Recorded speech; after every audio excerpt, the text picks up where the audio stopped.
好，來繼續來看這個新北市長南北合作的民調剛出爐。黃國昌是輸予李四川，承諾講會全力來輔選。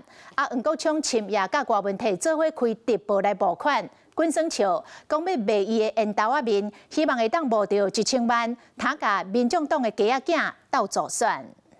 這一次，我希望發起募款的目標金額是1000萬，不是賣老臉。我還蠻年輕的是賣我這張帥臉。甲郭文泰做伙開直播，民眾黨主席黃國昌講要募款1000萬，分予黨內家仔囝，想要替政治力量保分。不過，才打在咧新北民調初選失敗，心情嘛是抑閣鬱卒。對於我來講，就是個人的輸贏。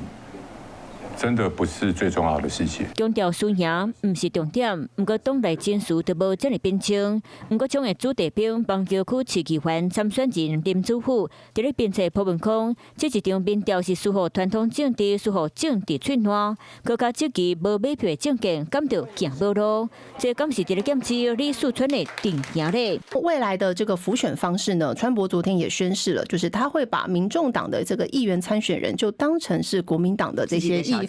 對，也當成自己的小雞。面對2026選戰變化，南北之間持續磨合，民眾黨風暴嘛也被收煞。只要是他是披着台灣民眾黨的戰袍出來助選的，我一定都支持。